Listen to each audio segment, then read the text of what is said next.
بسم اللہ الرحمن الرحیم۔ السلام علیکم ناظرین، قارون کون تھا؟ اس کے پاس اتنی دولت کیسے آئی؟ قارون کا انجام کیا ہوا؟ یہی ہماری آج کی ویڈیو کا موضوع ہوگا، اور آج ہم آپ کو قارون کی شاہانہ زندگی اور عبرتناک موت کی مکمل داستان سنائیں گے۔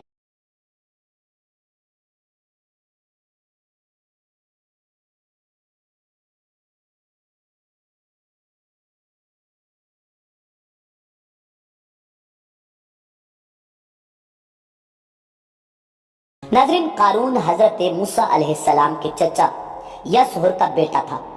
بہت ہی شکیل اور خوبصورت آدمی تھا، اسی لیے لوگ اس کے حسن و جمال سے متاثر ہو کر اس کو منور کہا کرتے تھے۔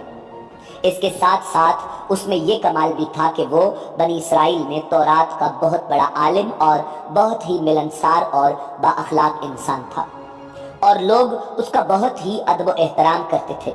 مگر بے شمار دولت اس کے ہاتھ آتے ہی اس کے حالات میں ایک دم تغیر پیدا ہوا، اور سامری کی طرح منافق ہو کر وہ حضرت موسیٰ علیہ السلام کا بہت بڑا دشمن بن گیا اور اعلیٰ درجے کا متکبر اور مغرور بن گیا۔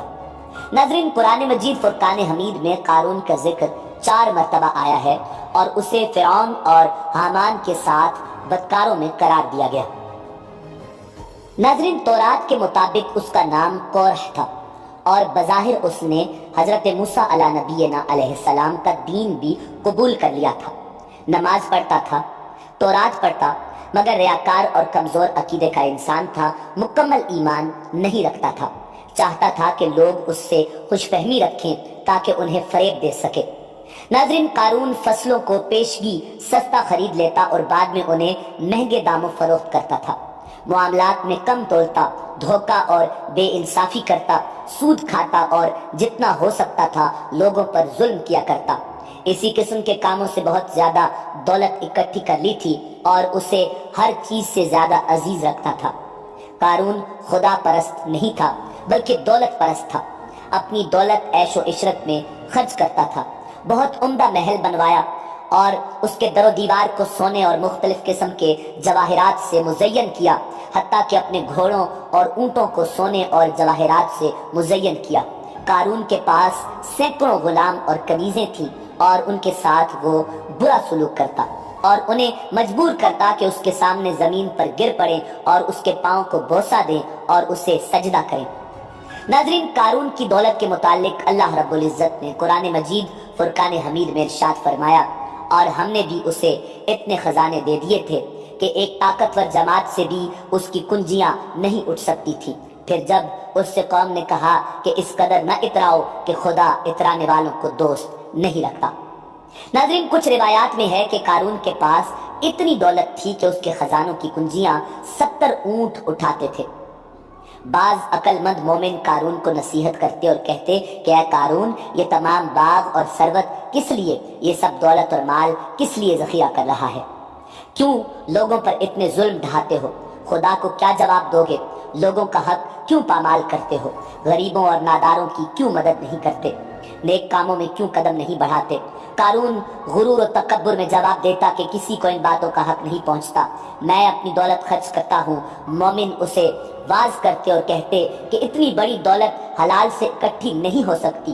اگر تو نے ناانصافی نہ کی ہوتی اور سود نہ کھایا ہوتا تو اتنا بڑا سرمایہ نہ رکھتا، بلکہ تو بھی دوسروں کی طرح ہوتا اور ان سے کوئی خاص فرق نہ رکھتا۔ ناظرین، قارون جواب میں کہتا، نہیں، میں دوسروں کی طرح نہیں، میں چالاک اور محنتی ہوں، میں نے کام کیا ہے اور دولت مند ہوا ہوں۔ دوسرے بھی جائیں، کام کریں، زحمت اٹھائیں تاکہ وہ بھی دولت مند ہو جائیں۔ میں کس لیے غریبوں کی مدد کروں؟ مگر مومن اس کی رہنمائی کے لیے پھر بھی کہتے کہ تم لوگوں کے حقوق ادا نہیں کرتے جب ہی اتنے دولت مند ہوئے ہو۔ اگر تم مزدوروں کا حق ادا کرتے تو اتنے ثروت مند نہ ہوتے اور اتنے فقیر اور خالی ہاتھ نہ ہوتے۔ اب بھی اگر چاہتے ہو کہ وہ تمہارے ساتھ ہو جائیں اور تم سعادت مند اور عاقبت بخیر ہو جاؤ، تو اپنی دولت کو مخلوق خدا کی آسائش اور ترقی میں خرچ کرو۔ دولت کا انبار لگا لینا اچھا نہیں۔ دولت کو ان راستوں میں کہ جسے خدا پسند نہیں کرتا خرچ نہ کرو۔ مگر قارون مومنین کا مذاق اڑاتا اور ان کی باتوں پر ہنستا اور غرور سے انہیں کہتا کہ بے فائدہ مجھے نصیحت نہ کرو، میں تم سے بہتر ہوں اور اللہ پر زیادہ ایمان رکھتا ہوں، جاؤ اپنا کام کرو اور اپنی فکر کرو۔ ناظرین، جب زکوٰۃ کا حکم نازل ہوا تو اس نے حضرت موسیٰ علیہ السلام کے روبرو عہد کیا کہ وہ اپنے تمام مال سے 1000واں حصہ زکوٰۃ نکالے گا، مگر جب اس نے مال کا حساب لگایا تو ایک بہت بڑی زکوٰۃ نکلی۔ یہ دیکھ کر اس پر ایک دم حرص و بخل کا بھوت سوار ہو گیا اور وہ نہ صرف زکوٰۃ کا منکر ہو گیا بلکہ عام طور پر بنی اسرائیل کو بہکانے لگا کہ حضرت موسیٰ علیہ نبینا علیہ السلام اس بہانے تمہارے مال کو لے لینا چاہتے ہیں، یہاں تک کہ حضرت موسیٰ علیہ السلام سے لوگوں کو دور کرنے اور لوگوں کے دلوں میں ان کی نفرت ڈالنے کے لیے اس خبیث نے یہ گندی اور گھناؤنی چال چلی کہ ایک عورت کو بہت زیادہ مال و دولت دے کر آمادہ کر لیا کہ وہ آپ پر بدکاری کا الزام لگائے۔ چنانچہ عین اس وقت جب کہ حضرت موسیٰ علیہ السلام واز فرما رہے تھے، قارون نے آپ کو ٹوکا کہ فلاں عورت سے آپ نے بدکاری کی ہے اور یہاں واز کرتے ہو۔ حضرت موسیٰ علیہ نبینا علیہ السلام نے فرمایا کہ اس عورت کو میرے سامنے لاؤ۔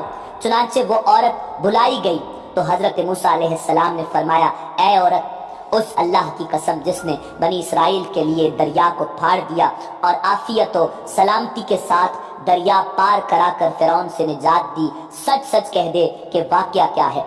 حضرت موسیٰ علیہ السلام کا جلال دیکھ کر عورت سہم گئی اور کانپنے لگی اور اس نے مجمع عام میں صاف صاف کہہ دیا کہ اے اللہ کے نبی، مجھ پر قارون نے یہ دباؤ ڈالا تھا اور مجھ کو قارون نے کثیر دولت دے کر آپ پر بہتان لگانے کے لیے آمادہ کیا ہے۔ اس وقت حضرت موسیٰ علیہ السلام آبدیدہ ہو کر سجدہ شکر میں گر پڑے اور بحالت سجدہ آپ نے یہ دعا مانگی کہ اے پروردگار عالم، قارون پر اپنا قہر و غضب نازل فرما۔ پھر آپ نے مجمع سے فرمایا کہ جو قارون کا ساتھی ہو وہ قارون کے ساتھ ٹھہرا رہے اور جو میرا ساتھی ہو وہ قارون سے جدا ہو جائے۔ 2 خبیثوں کے سوا تمام بنی اسرائیل قارون سے الگ ہو گئے۔ پھر حضرت موسیٰ علیہ نبینا علیہ السلام نے زمین کو حکم دیا کہ اے زمین، تو اس کو پکڑ لے، تو قارون ایک دم گھٹنوں تک زمین میں دھس گیا۔ پھر آپ نے دوبارہ زمین سے بھی فرمایا، اے زمین، اس کو اور پکڑ، تو کمر تک زمین میں دھس گیا۔ یہ دیکھ کر قارون رونے اور بلبلانے لگا اور قرابت و رشتہ داری کا واسطہ دینے لگا، مگر آپ نے کوئی التفات نہ فرمایا، یہاں تک کہ وہ بالکل زمین میں دھس گیا اور غرق ہو گیا۔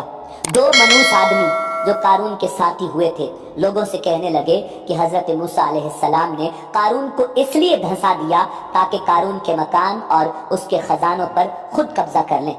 آپ علیہ السلام نے اللہ رب العزت کے حضور دعا مانگی کہ قارون کا مکان اور خزانہ بھی زمین میں دھس جائے۔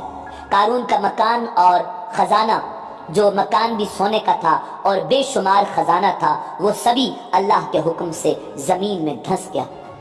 ناظرین، یہ عبرت ناک واقعہ ہمیں یہ درس ہدایت دیتا ہے کہ اگر اللہ تعالیٰ مال و دولت عطا فرمائے تو اس فرض کو لازم جانے کہ اپنے اموال کی زکوٰۃ ادا کرتا رہے اور ہرگز اپنے مال و دولت پر غرور اور گھمنڈ کر کے نہ اترائے۔